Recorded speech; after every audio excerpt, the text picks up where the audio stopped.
오늘 말씀은 로마서 8장에서 공독하겠습니다. 로마서 8장 28절부터 32절까지입니다.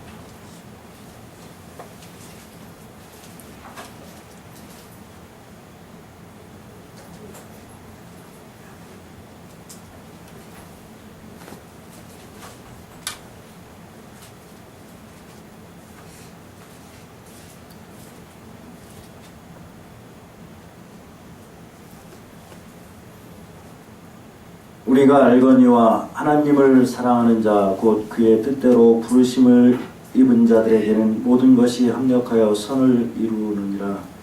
하나님이 미리 아신 자들을 또한 그 아들의 형상을 본받게 하기 위하여 미리 정하셨으니 이는 그로 많은 형제 중에서 맏아들이 되게 하려 하심이니라. 또 미리 정하신 그들을 또한 부르시고 부르신 그들을 또한 의롭다 하시고 의롭다 하신 그들을 또한 영화롭게 하셨느니라. 그런즉 이 일에 대하여 우리가 무슨 말하리요? 만일 하나님이 우리를 위하시면 누가 우리를 대적하리요? 자기 아들을 아끼지 아니하시고 우리 모든 사람을 위하여 내주신 이가 어찌 그 아들과 함께 모든 것을 우리에게 주시지 아니하겠느냐. 아멘. 기도하겠습니다. 하나님 감사합니다. 오늘도 하나님을 사랑하는 우리 모든 성도님들이 하나님의 전에 나오게 하시고 하나님께 마음과 뜻과 정성을 다하여 예배 드릴 수 있는 은혜를 주심을 감사합니다. 우리가 날마다 하나님의 은혜를 기억하고 그 은혜를 잊지 않고 감사하며 살아가게 하여 주옵소서. 우리를 사랑하시는 하나님의 사랑을 늘 깨닫고 우리의 삶 속에서 기뻐하며 살아갈 수 있도록 인도하여 주옵소서. 세상을 볼 때에 우리가 낙심하기 쉽고 절망하기 쉽고 많은 염려와 걱정이 우리를 엄습하지만 하나님이 우리를 지키시고 우리를 인도하심을 날마다 깨닫고 감사하며 승리하는 삶을 살게 하여 주옵소서. 예수님의 이름으로 기도합니다. 아멘. 성경의 말씀을 우리가 읽을 때 여러 가지를 생각하며 읽고 또 묵상할 수 있지만 그 중에 제일 중요한 것은 하나님이 어떤 분이신가를 생각하는 것입니다. 성경은 하나님의 말씀인데 하나님이 어떤 분이신가를 말씀하시고 이 하나님이 우리에게 어떤 일을 하셨는가를 또 말씀하십니다. 그리고 이 하나님이 우리에게 무엇을 원하시는지 우리가 이 하나님의 말씀에 대해서 어떻게 반응을 하고 어떻게 행동을 해야 하는지를 성경은 말씀하고 있습니다. 오늘 읽은 로마서의 말씀은 조금 어려운 말씀들입니다. 그러나 전체적으로 읽어보면 매우 뜻이 깊고 은혜가 많이 되는 그러한 말씀들입니다. 이제 앞부분에서는 사람들의 죄에 대한 이야기를 많이 얘기를 하죠. 하나님을 떠난 인간의 모습, 죄악된 모습을 말씀을 하고 이스라엘 백성들이 이렇게 해서 하나님을 떠나게 된 이야기도 하고 그런데 하나님께서 은혜를 베풀어 주셔서 예수님을 보내셔가지고 예수님의 우리의 죄를 대신 지게 하심으로 말미암아 예수님을 믿으면 하나님의 자녀로 거듭나게 된다. 그런 말씀입니다. 그리고 이제 10장 이후 11장, 12장 특히 그 부분에서는 이렇게 구원을 받은 우리가 어떻게 살아야 할 것인가를 또 자세하게 가르치는 말씀이 로마서입니다. 다른 모든 사도 바울의 이 서신처럼 앞부분은 좀 어려운 부분이 많이 있는데 뒷부분에 가면은 이제 우리가 구원받은 자로서 바르게 살아가는 길을 가르치는 그런 말씀이죠. 오늘은 이제 8장 뒷부분에서 우리를 부르시는 하나님의 부르심에 대해서 함께 묵상하고자 합니다. 우리나라의 유명한 시 중에 김춘수라는 분이 쓴 꽃이라는 시가 있습니다. 중고등학생들을 학교에서 되게 이제 배우는 시인데요. 아주 쉬우면서도 의미가 깊은 시예요. 한번 읽어보겠습니다. 내가 그의 이름을 불러주기 전에는 그는 다만 하나의 몸짓에 지나지 않았다. 내가 그의 이름을 불러주었을 때 그는 나에게로 와서 하나의 꽃이 되었다. 내가 그의 이름을 불러준 것처럼 나의 이 빛깔과 향기에 알맞은 누가 나의 이름을 불러다오. 그에게로 가서 나도 그의 꽃이 되고 싶다. 우리들은 모두 무엇이 되고 싶다. 난 너에게 너는 나에게 잊혀지지 않는 하나의 의미가 되고 싶다. 짧지만 그리고 쉽지만 의미가 깊은 시입니다. 여기에 보면 그의 이름을 불러준다는 말이 4번이나 나옵니다. 하나님은 우리를 부르시고 하나님의 자녀로 삼으시고 하나님의 자녀로서 은혜를 누리면서 거룩하게 살기를 소원하십니다. 그리고 우리를 불러주셔서 하나님의 사명을 감당하도록 하시는 하나님입니다. 부른다는 것은 나의 존재 그리고 내가 부르는 상대방의 존재를 서로 확인하는 것입니다. 하나님이 우리를 부르신 것은 하나님이 우리를 인정하시는 거고 우리를 사랑하신다는 것을 표현하시는 거고 또 우리에게 뭔가 하실 말씀이 있으시고 부탁하실 게 있으시고 소원하시는 게 있으셔서 우리를 부르시는 것입니다. 여러분 가족, 형제, 자매, 부모, 자녀, 할아버지, 할머니와 아들, 손자 서로 이름을 부르시죠. 호칭을 부르시죠. 우리나라 사람들은 이제 어른과 젊은 사람들 사이에 서로 호칭을 부르기를 좋아하고 이름은 잘 안 부르는데 서양 사람들은 이름을 잘 부르더라고요. 우리는 생일이 하루만 일러도 또는 쌍둥이들 사이에서도 먼저 나온 사람은 깍듯이 형, 언니라고 부르는데 서양 사람들은 나이가 많아도 형제 사이에 그냥 이름 불러요. 부부 사이에도 이름을 부르고 문화의 차이라서 뭐 어떤 게 좋은지 나쁜지를 뭐 판단할 필요는 없습니다. 그런데 서로 부른다는 것은 어쨌든 나의 존재를 확인하고 또 내가 부르는 그 사람이 나와 어떤 관계에 있는 사람이고 어떤 의미가 있는 사람인가를 확인하는 것입니다. 우리 부모님들은 자녀들이 부를 때에 어떠신가요? 기쁘시죠? 비록 부른 다음에 돈 달라고 요구하더라도 자녀들이 어머니 아버지를 부를 때에 또 손자 손녀가 할아버지 할머니를 부를 때에 기쁘고 반갑고 즐겁습니다. 하나님은 우리가 하나님을 알기 전에 우리가 먼저 하나님을 부르기 전에 우리를 부르셔서 하나님 앞으로 나오게 하십니다. 그리고 우리에게 사랑한다고 말씀하시고 은혜 주신다고 말씀하시고 우리에게 거룩하라고 말씀하시고 복되고 아름답게 살라고 말씀하십니다. 이렇게 하나님이 우리를 부르시는 그 부르심은 우리를 사랑하시고 우리와 함께 하시고 우리와 얘기하시고 우리에게 바라시는 것이 있으셔서 우리를 부르시는 것입니다. 창세기에 보면 아담이 하나님의 말씀을 어기고 선악과를 따먹고 숨어버리는 그런 일이 있었습니다. 근데 하나님께서 그 아담을 그냥 내버려 두시지 않고 다시 부르셨습니다. 창세기 3장 9절입니다. 여호와 하나님이 아담을 부르시며 그에게 이르시되 내가 어디 있느냐. 죄지은 아담을 그냥 내버려 포기해 버리시지 않고 그를 다시 부르셔서 너 어디 있냐? 너 지금 뭐 하고 있느냐? 너 무슨 짓을 했느냐?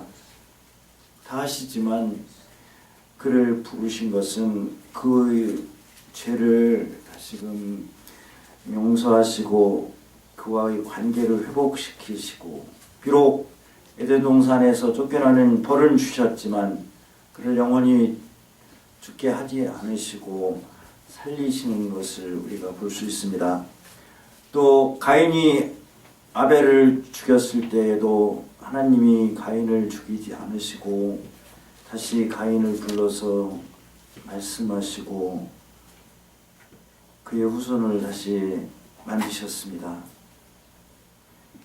하나님은 이렇게 부르셔서 관계를 회복시키고 죄를 용서하시고 다시 살게 하시는 것을 구약의 역사 속에서 볼 수 있습니다. 특별히 이제 노아를 불러가지고 심판을 예언하시고 노아에게 방주를 짓도록 이르시는 것을 창세기 6장에서 우리가 볼 수 있죠. 또 창세기 12장에 가면 아브라함을 불러서 특별한 명령을 주십니다. 본토 친척 아비 집을 떠나라고. 언뜻 보기에는 멀쩡하게 잘 살고 있는데 떠나라고 하시는 것이 가혹하게 들렸을지 모르지만 하나님은 이 아브라함을 특별하게 선택하셔서 거룩한 믿음의 조상으로 세우기 위해서 그를 부르신 거죠. 나중에 창세기 22장에 가면 이제 독자 이삭을 바치라고 아브라함에게 명하시죠. 그래서 이제 아브라함이 독자를 이삭을 묶어서 제단에 바치고 이제 그를 죽이려고 할 때에 하나님의 사자가 그를 불렀습니다. 아브라함아, 아브라함아, 내가 여기 있나이다 하니까 이 아이에게 손을 대지 마라, 그에게 아무 일도 하지 마라 그러시고서 내가 내 아들 내 독자까지 내게 아끼지 아니하였으니 내가 이제야 내가 하나님을 경외하는 줄 아노라. 그리고 나서 이제 다시 그를 은혜의 자리로 회복시키는 것을 볼 수 있습니다. 하나님은 이삭도 부르시고 야곱도 부르시고 요셉도 부르시고 그들에게 말씀을 하셨습니다. 이 말씀을 하신 것은 하나님의 뜻을 그들을 통해서 나타내시고 그들이 하나님의 뜻을 알고 그 뜻을 따라서 거룩한 삶, 복된 삶을 살도록 인도하기 위해서 그들을 부르신 것이지요.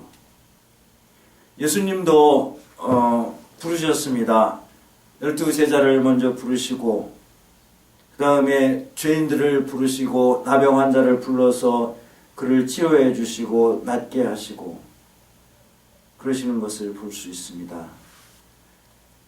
지난번에 제가 은혜, 거룩, 영광이라는 제목으로 말씀을 나눴는데 오늘 하나님의 부르심, 예수님의 부르심도 세 단계로 이렇게 우리가 그냥 나누어서 생각해 볼 수 있습니다. 첫 번째 단계는 우리를 은혜의 자리, 구원의 자리로 부르시는 그러한 부르심을 생각할 수가 있고요. 두 번째는 이제 우리를 이제 성장해서 거룩한 삶을 살아가는 하나님의 제자, 예수님의 제자로 성장하도록 부르시는 부르심의 단계가 있습니다. 그리고 이제 가장 큰 부르심은 우리를 하나님의 거룩한 일을 힘쓰는 사명자로 살아가도록 일꾼으로 살아가도록 부르시는 그러한 단계의 부르심이 있습니다.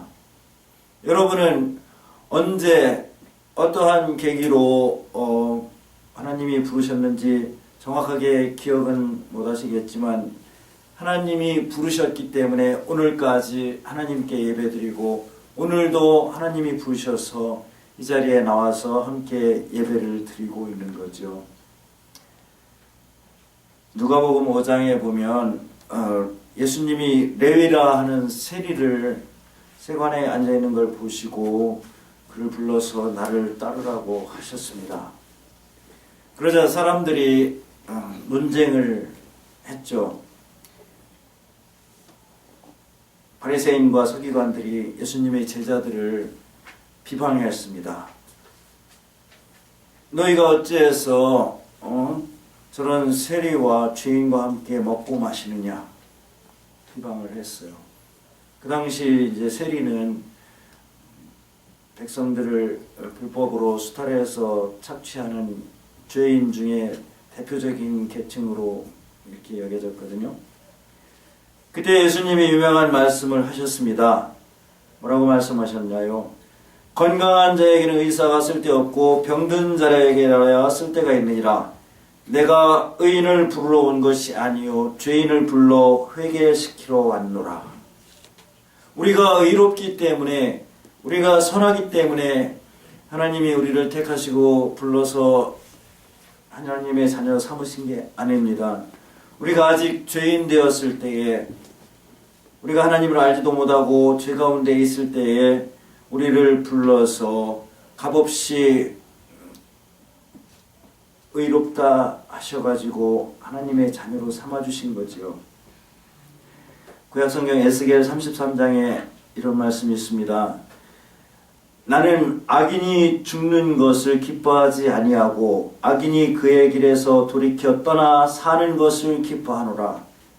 이스라엘 족속아 돌이키고 돌이키라. 너희 악한 길에서 떠나라. 어찌 죽고자 하느냐. 이렇게 말씀하셨어요. 하나님은 사람들이 죄 가운데 빠져 죽는 것을 내버려 두지 않으시고 그들이 돌이켜 하나님께 돌아와 살기를 소원하셔서 선지자들을 보내시고 그들을 부르신 거죠. 이사야 1장에도 비슷한 말씀이 있습니다.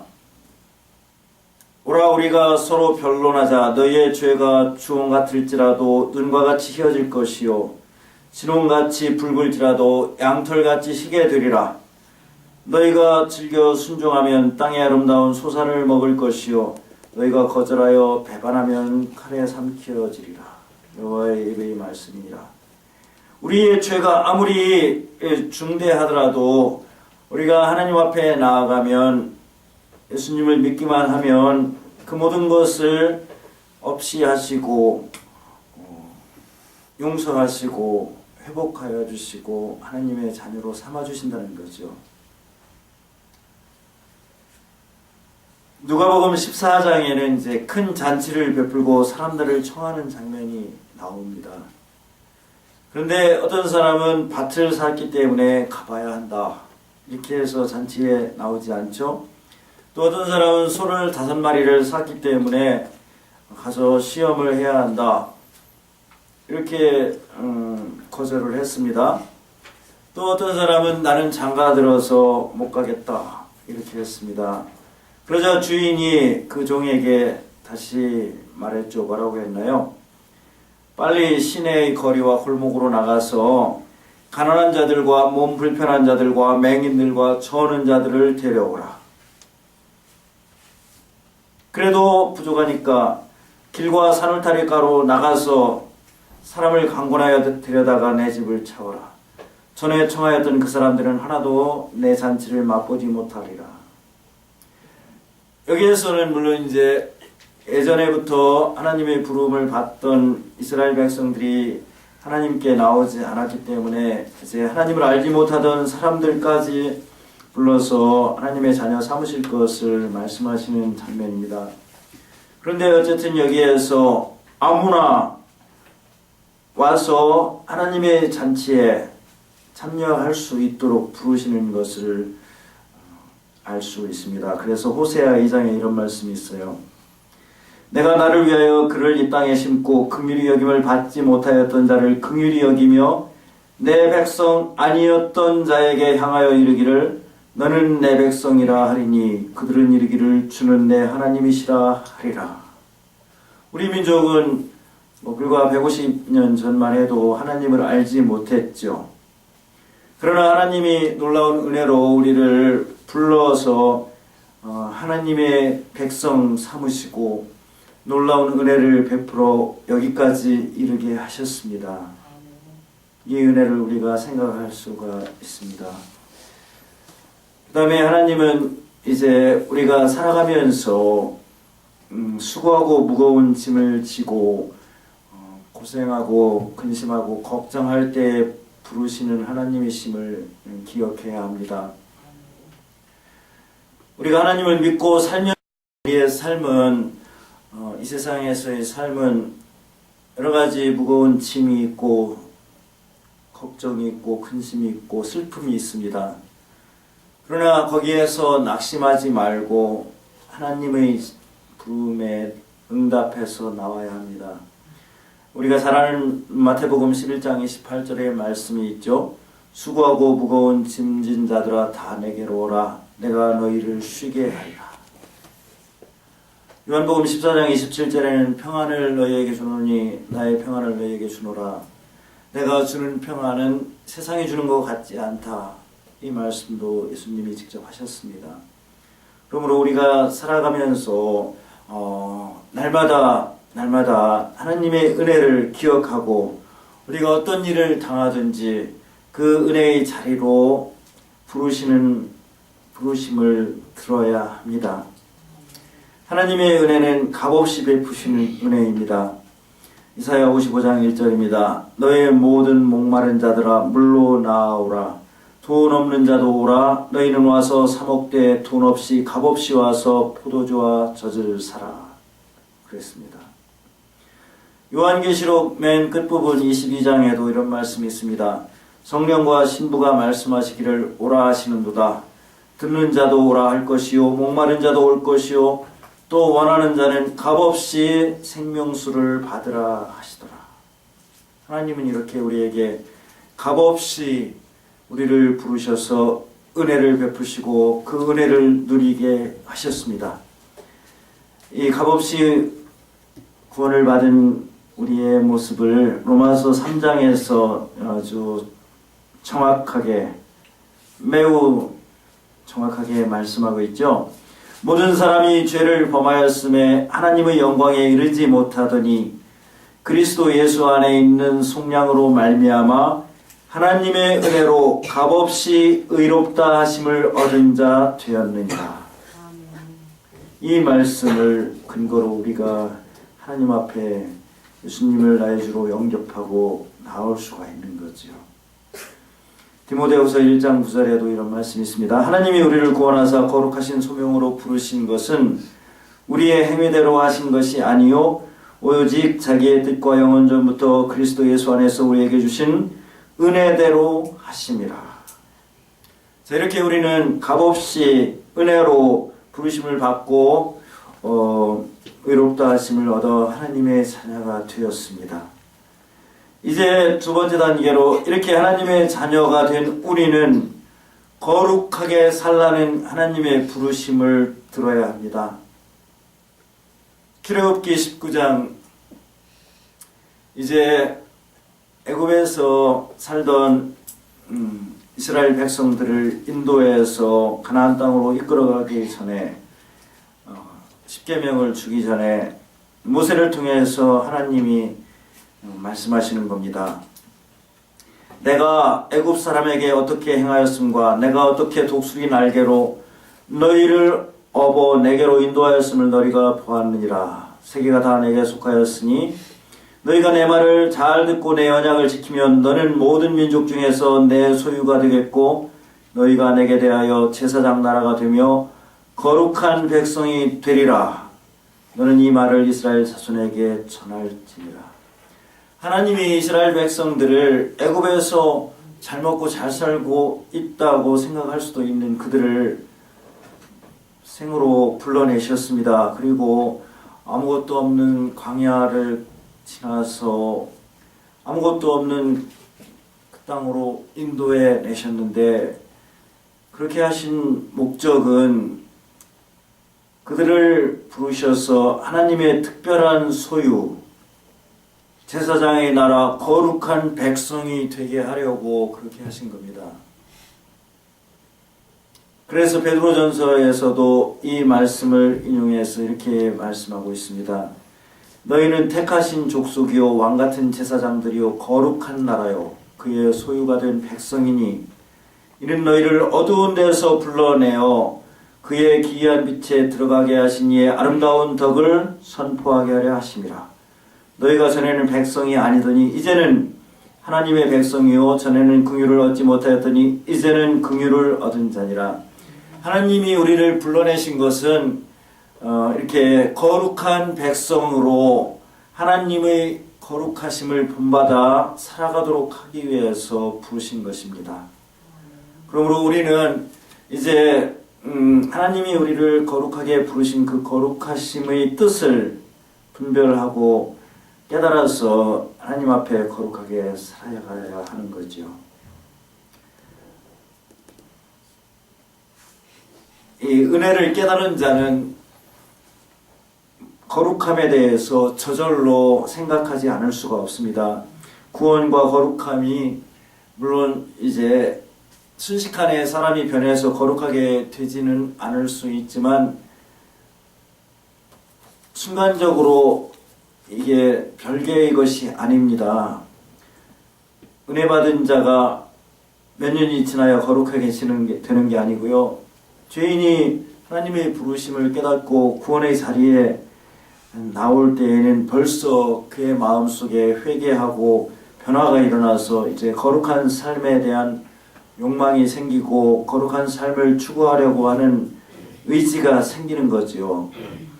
그것을 깨닫지 못하고 그냥 나는 값없이 하나님의 자녀가 되었으니 내 멋대로 살아도 된다, 이런 사람은 은혜를 제대로 깨닫지 못한 거지요.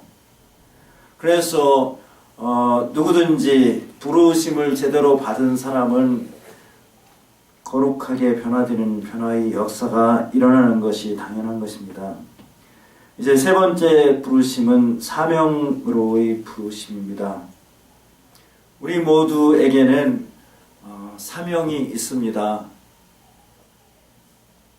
나는 가진 것도 없고 아는 것도 없고 힘도 없고 나약한데 나에게 무슨 사명이 있냐, 이렇게 생각하시면 안 됩니다.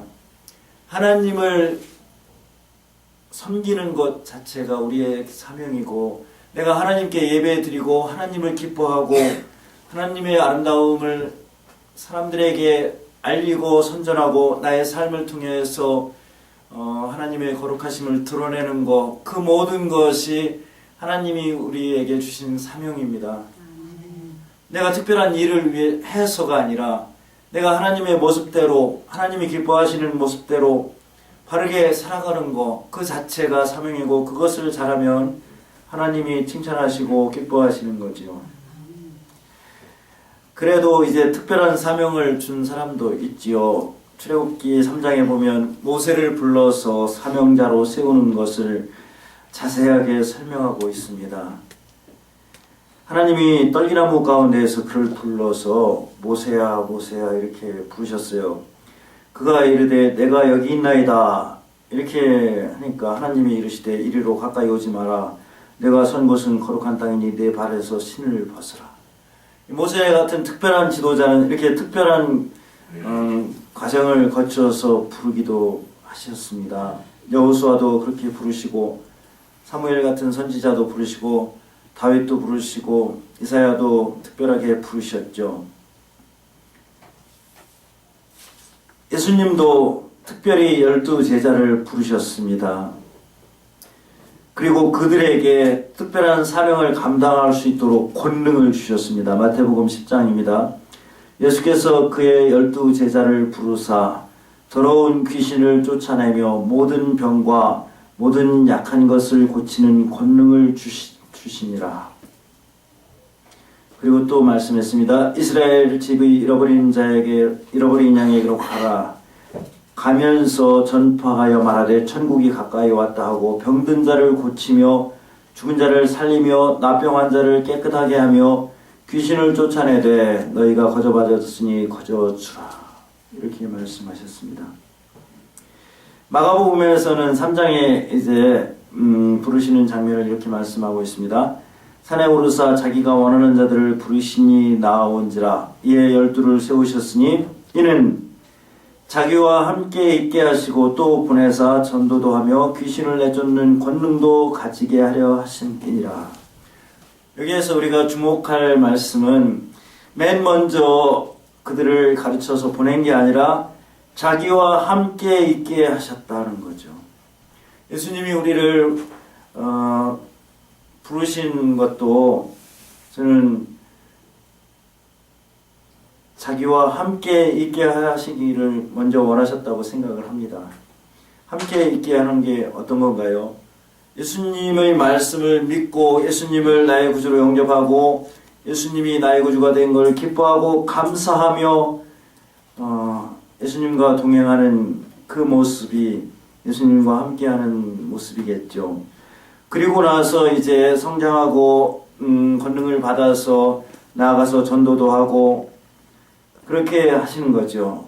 처음부터 무조건 보낸 게 아니라 부르신 제자들을 함께 있게 하시면서 그들을 이제 예수님이 하시는 모습, 사역을 보게 하시고 깨닫게 하시고 배우게 하시고 그리고 나가서 이제 보내서 전도하게 하시고 그런 거죠. 사도행전 9장에 보면 사도 바울을 부르시는 특별한 모습이 나옵니다. 사도 바울은 예수님을 핍박하고 예수님 믿는 사람을 잡아 죽이려고 하던 그런 바리새파의 대표적인 인물이었는데 가다가 특별한 부르심을 받았습니다. 그리고 예수님의 음성을 듣고 이제 땅에 엎드려서 눈이 보이지 않고 그런 특별한 과정을 통해서 부르셨는데 그 부르신 목적은 이 사람은 내 이름을 이방인과 임금들과 이스라엘 자손들에게 전하기 위하여 택한 나의 그릇이다. 그가 내 이름을 위하여 얼마나 고난을 받아야 할 것을 내가 그에게 보이리라. 이렇게 말씀하셨습니다. 그래서 이제 사도 바울이 예수님을 핍박하는 자의 위치에서 예수님을 가장 많이 전도하고 알리는 그러한 큰 종으로 쓰임을 받게 된 것이죠. 자, 이렇게 하나님이 우리를 부르시는데 우리는 어떻게 해야 할까요? 하나님이 우리에게 하신 것 다음에는 우리가 하나님 앞에 어떻게 할 것인가를 이제 말씀을 통해서 생각하고 깨닫고 행동을 해야 합니다. 우리 모두 하나님의 부르심을 받았기 때문에 이 자리에 나온 거죠. 은혜의 자리로 나아가는 것이 첫 번째 응답하는 것입니다. 예수님을 영접하고 하나님께 예배하는 삶이 첫 번째 단계의 부르심에 대한 응답입니다. 두 번째 단계의 부르심에 응답하기 위해서 우리는 말씀을 부지런히 배우고 이 말씀을 따라서 거룩하게 살아가고 하나님의 영광을 드러내는 소금과 빛의 사명을 감당해야 합니다. 그리고 우리에게 주신 은사대로 우리에게 주신 사명을 깨닫고 그 사명의 자리로 나아가야 합니다. 종교개혁자들은 모든 직업은 죄악을 범하지 않는 한 모든 직업은 거룩한 하나님의 부르심이라고 이렇게 말을 했습니다. 그래서 모든 직업이 천직이고 성직이라고 말을 했습니다. 그래서 영어에도 부름이라는 단어가 직업이라는 단어로도 쓰입니다. 그래서 우리가 어떠한 자리에 있든지 간에 이 있는 자리에서 하나님의 은혜를 늘 생각하고 하나님이 기뻐하시는 모습으로 일하면서 감사하며 살아가는 것이 우리의 사명입니다. 이제 은퇴하신 어르신들은 나는 할 일이 없다. 이제 애들도 다 커서 애기 볼 일도 없다 이렇게 생각하지 마시고 마음으로 기도하시고 사랑으로 자녀들을 위해서, 이웃을 위해서, 어려운 사람들을 위해서 기도하시면 하나님이 기뻐하시는 사역을 감당하시는 것입니다. 우리의 작은 기도로 하나님이 역사하시고 하나님의 나라가 확장되고 많은 사람이 하나님께 돌아오는 그러한 열매가 있다는 것을 잊지 마시고 나에게 이 사역을, 이 사명을 주신 하나님께 감사하시기 바랍니다. 그래서 하나님이 영광을 받으시고 우리를 부르신 하나님의 부름에 응답하는 것이 하나님이 기뻐하시는 일입니다. 지난주에 있었던 일을 한 가지 소개해 드리겠습니다. 지난주 정확하게 이제 어제 말고 지난 토요일에 제가 근무했던 대전과학고등학교라는 학교에서 이제 개교 30주년을 행사를 했습니다. 졸업생들이 오고 졸업생들의 가족들도 오고 자녀들도 왔더라고요. 이제 그 학교에 근무하시다가 다른 학교로 가신 이제 선생님들도 초대를 해서 40명 정도가 오셨는데 그 중에 아주 감동스러운 장면이 있었습니다. 이제 초창기에 수학 선생님으로 그 학교에서 가르치셨던 저보다 한 10년 정도 선배이신 선생님이 오셨는데 이제 그 제자들이 감사의 인사를 하고 감사패를 드리고 또 나이가 많으신 선생님의 이제 또 감사의 인사말을 들은 다음에 그 선생님 한 분을 단상으로 모셔가지고 30년 만의 수업이라는 제목으로 이 선생님의 이제 특별 수업을 듣는 시간을 마련한 거예요. 저는 그분이 수학 선생님이라 무슨 수업을 하실까, 뭘 가르치실까, 무슨 얘기를 하실까 궁금했어요. 근데 올라가시더니 이제 자기가 그 학교에 처음부터 근무하게 된 사연 얘기하시고 또 이제 그 이후의 삶을 이야기하시고 퇴직 후의 삶을 이야기하시면서 이제 성년이 되고 장년이 된 제자들에게 당부하시는 말씀을 하시는데 첫 번째는 이제 좋은 학교를 만들어야 한다. 그 다음에 좋은 것보다 더 좋은 것은 위대한 거다. 그 다음에 여러분의 삶이 행복해야 한다. 행복하게 살아라. 저는 거기까지 하고 끝내실 줄 알았어요. 대부분 거기서 끝나잖아요. 근데 이제 이 다음이 참 감명 깊은 이야기예요. 내가 퇴직을 하고 나서 생각해 보니까 이 거룩함이라는 말이 떠오르더라는 거예요. 그래서 구약 성경부터 신약 성경까지 처음부터 끝까지 성경을 통독했대요.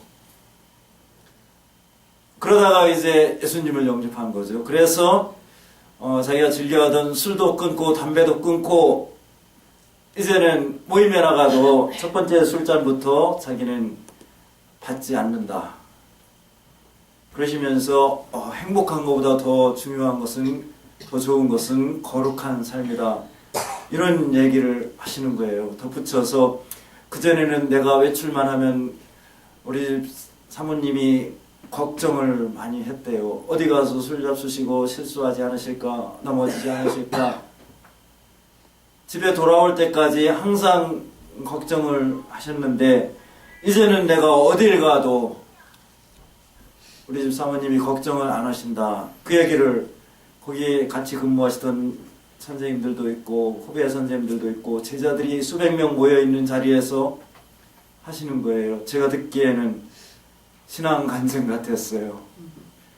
그분은 물론 이제 선생님으로서 훌륭한 선생님이죠. 선배로서도 훌륭한 선배님이고 나중에 이제 교육청에도 근무하시고 교육장도 하시고 교장 선생님 하시다가 퇴직하신 훌륭한 분이지만 예수님은 모르시던 분이거든요. 제가 길거리에서 낮에도 얼굴이 빨개가지고 가시는 모습을 본 적이 있었어요.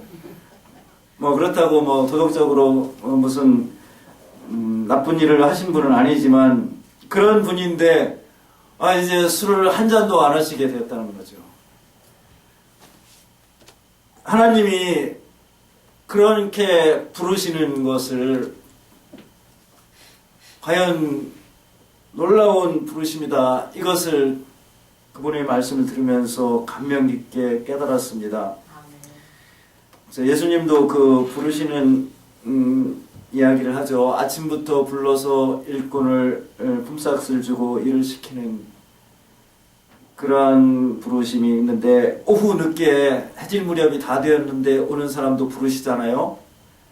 그래서 언제 부르실지 우리가 판단을 할 수가 없어요. 아무리 죄 많은 사람일지라도, 아무리 우리가 볼 때 저 사람은 하나님 믿을 사람이 아니다, 교회 나올 사람이 아니다 라고 생각하는 사람일지라도 하나님이 부르시면 구원의 자리에 나올 수 있고 거룩하게 변화될 수 있고 사명자가 될 수 있습니다. 그렇기 때문에 우리는 사람을 우리의 마음대로 우리의 생각대로 판단하지 말고 그를 하나님이 불러서 하나님의 백성으로 삼으시기를 기도해야죠. 그리고 권면하고 전도해서 하나님 앞에 나오도록 해야죠. 그것이 우리에게 주신 또한 중요한 사명 중에 하나이고 하나님이 기뻐하시는 모습입니다. 말씀을 맺겠습니다. 디모데전서 2장 4절에 하나님은 모든 사람이 구원을 받으며 진리를 아는 데 이르기를 원하신다고 말씀하고 있습니다. 요한계시록 3장 20절에 보면 볼지어다 내가 문 밖에 서서 두드리노니 누구든지 내 음성을 듣고 문을 열면 내가 그에게로 들어가 그로 더불어 먹고 그는 나와 더불어 먹으리라. 우리가 잘 아는 말씀이죠. 문 밖에 서서 두드린다는 것은 찾는다는 것이죠. 부르신다는 것이죠. 로마서 11장 29절 30절에 이런 말씀이 있습니다. 하나님의 은사와 부르심에는 후회하심이 없느니라. 하나님이 우리를 부르시고 나서는 절대로 후회하지 않으신다는 거죠. 우리가 하나님 앞에 하나님의 부르심에 응답해서 나아갈 때는 우리를 절대로 내버려 두지 않으시고 우리로 인해서 후회하지 않으신다는 거죠. 이사야 43장에 부르시는 하나님의 말씀이 또 있습니다. 거기에 보면 이렇게 말씀하고 있습니다. 너는 두려워하지 말라. 내가 너를 구속하였고 내가 너를 지명하여 불렀나니 너는 내 것이라.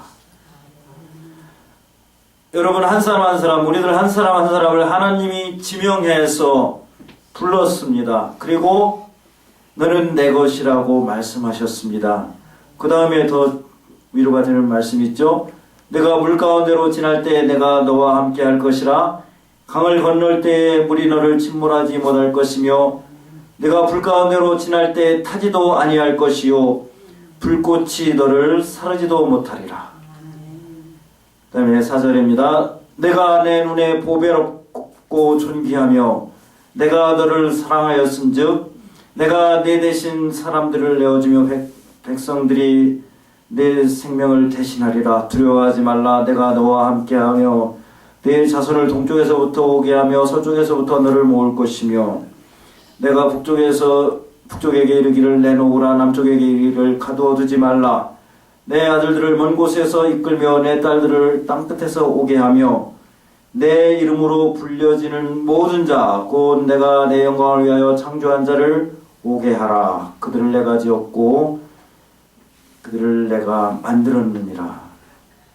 하나님이 우리를 지명해서 부르시고 우리를 통해서 영광을 받으시기를 원한다는 거죠.